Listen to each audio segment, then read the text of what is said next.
السلام علیکم رحمت اللہ وبرکاتہ۔ میں آپ کا اپنا پیارا دوست اسرائیل خان پھر سے حاضر ہوا ہوں دریال ہسٹری RH چینل لے کر۔ یہ آپ کا اپنا چینل ہے، اسے لائک، سبسکرائب، کمنٹ، شیئر ضرور کریے گا۔ امید ہے سلطان صلاح الدین ایوبی کی اسٹوری آپ کو اچھی لگتی ہوگی۔ آج کے کردار میں ہے سلطان صلاح الدین ایوبی، ان کے والد نظم الدین ایوبی، نور الدین جنگی، احمد حاسم اور اس کی بہن۔ کسی قوم اور اس کی فوج کے قومی جذبے کو مارنا آسان کام نہیں ہوتا، اور اس صورت میں جبکہ صلیبیوں نے مسلمانوں کے نہتے قافلے لوٹے تھے، ان کی بچیاں اغوا کی تھی، مفتوحہ علاقوں میں وسیع پیمانے پر آبرو ریزی کی، قتل عام کیا اور مسلمانوں کو بیگار کیمپوں میں ٹھونس کر جانور بنا دیا، مسلمان قوم اور فوج کے جذبے کو مجروح کرنا ممکن ہی نہیں تھا۔ انہوں نے مسلمانوں کے دلوں میں انتقام کا جذبہ پیدا کر دیا تھا۔ اسلام کی صفوں میں چند ایک غدار پیدا کر لینے سے اس مذہب کی عظمت کو مجروح نہیں کیا جا سکتا تھا۔ مورخین نے لکھا ہے کہ اس وقت جب شوبک پر حملے کی ضرورت تھی اور جب صلاح الدین ایوبی جنگی لحاظ سے کمزور تھا، صلیبیوں نے شوبک سے چند ایک لڑکیوں کو نکال لانے پر توجہ مرکوز کر لی اور اس مہم کے لیے جانبازوں کا گروہ تیار ہونے لگا۔ وہ لکھتے ہیں کہ صلاح الدین ایوبی کی جنگی فہم و فراست کی داد دینی پڑتی ہے کہ اس نے صلیبیوں پر یہ رعب طاری کر دیا تھا کہ اس نے ان کی فوج کو بکھیر دیا ہے۔ صلیبیوں نے اس تاثر کو قبول کر لیا تھا، انہوں نے اس طرف توجہ ہی نہیں دی کہ ایوبی کی اپنی فوج دستہ دستہ ٹولا ٹولا ہو کے بکھر گئی ہے۔ اور یہ بھی کہا جا سکتا ہے کہ سلطان ایوبی اس صورتحال سے کچھ پریشان بھی تھا۔ اس کے مسیر خاص شداد نے اس کی جس پریشانی کا ذکر کیا ہے وہ یہی ہو سکتی ہے کہ اس کے دستے صلیبیوں کے تعاقب میں بکھر گئے تھے، اس سے مرکزیت ختم ہو گئی تھی۔ یہ بھی سیاہ ہے کہ اس کے دستے ذاتی اور قومی جذبے کے تحت لڑ رہے تھے۔ ایسی مثالیں بھی ملی ہیں کہ بعض مسلمان دستے صحرائی بھول بھلیوں میں بھٹک گئے اور خوراک اور پانی سے محروم رہے، لیکن وہ ہر حال اور ہر کیفیت میں لڑتے رہے۔ یہ جذبے کی جنگ تھی جس سے صلیبی سپاہی عاری تھے۔ انہوں نے اپنے کمانڈروں کو پسپا ہوتے دیکھا تو ان میں لڑنے کا جذبہ ختم ہو گیا۔ اگر صلیبی ادھر توجہ دیتے تو ایوبی کی بکھری ہوئی فوج پر قابو پا سکتے تھے، مگر وہ ذرا ذرا سی باتوں پر اتنی زیادہ توجہ دیتے تھے جتنی اہم جنگی امور پر دی جاتی ہے۔ یہاں ایک اور وضاحت ضروری ہے۔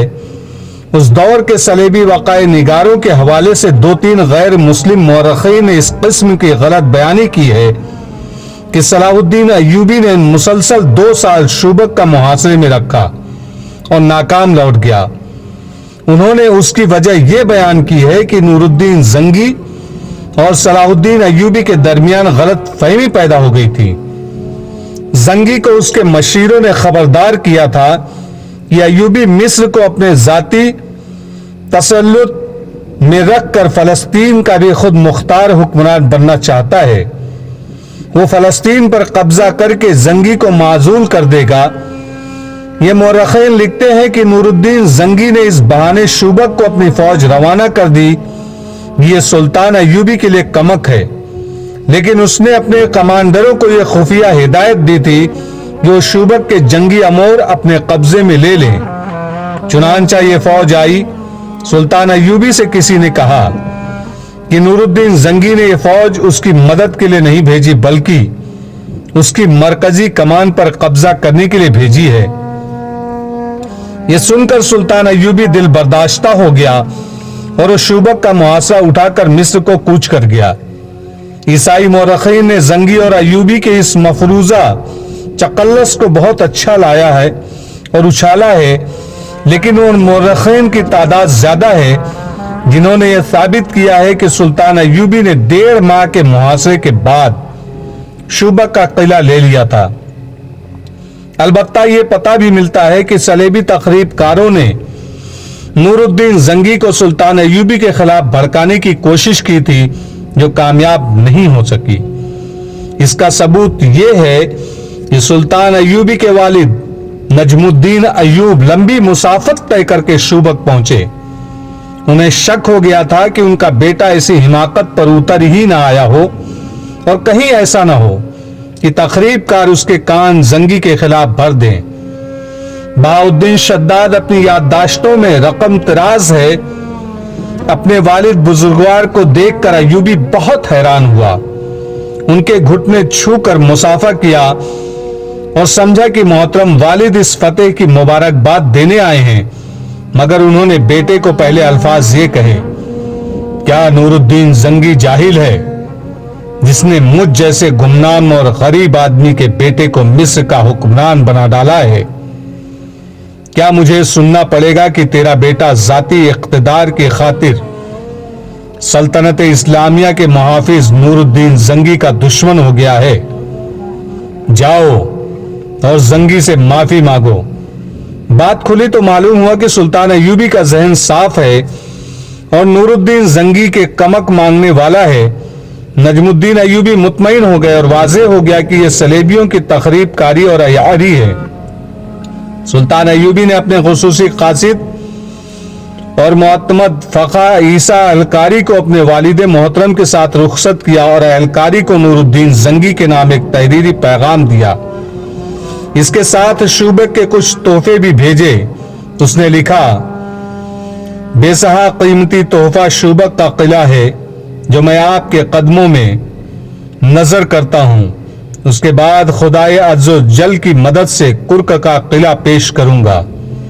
اس پیغام میں سلطان ایوبی نے واضح کیا تھا کہ صلیبیوں کی تخریب کاری سے خبردار رہیں اور یہ نہ بھولے کہ کچھ مسلمان امرا بھی اس تخریب کاری اور سازشوں میں صلیبیوں کا ہاتھ بٹا رہے ہیں، ان کی سرکوبی کی جائے۔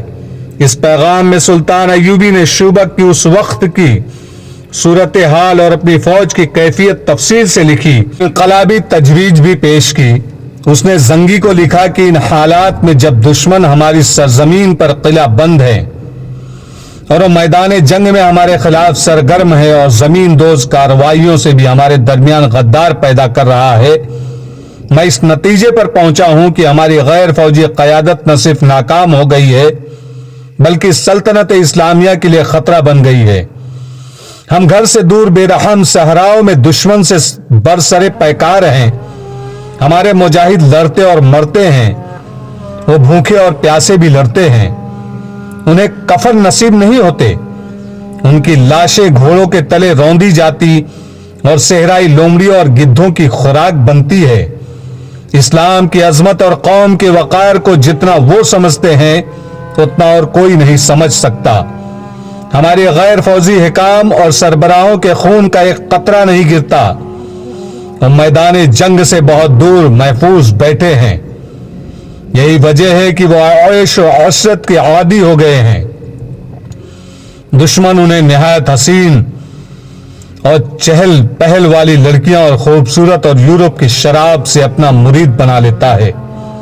ہم دین و ایمان کی سربلندی کے لیے مرتے ہیں اور وہ ایمان کو دشمن کے ہاتھ بیچ کر عیش کرتے اور اس کے ہاتھ مضبوط کرتے ہیں۔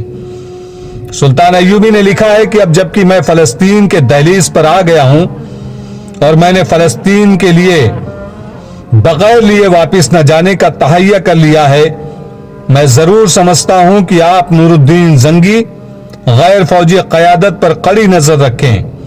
امیر اور علماء سے کہیے کہ وہ مساجد میں اور ہر جگہ اعلان کر دیں کہ سلطنت اسلامیہ کا صرف ایک خلیفہ ہے اور یہ بغداد کی خلافت ہے۔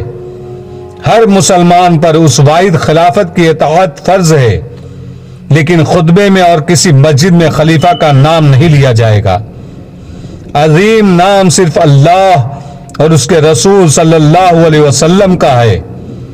یہ حکم بھی جاری کیا جائے کہ آئندہ جب خلیفہ یا کوئی حاکم کسی دورے یا معائنے کے لیے باہر نکلے گا تو اس کے محافظ دستے کے سوا کوئی جلوس اس کے ساتھ نہیں ہوگا اور لوگ راستے میں رک کر اور جھک جھک کر اسے سلام نہیں کریں گے۔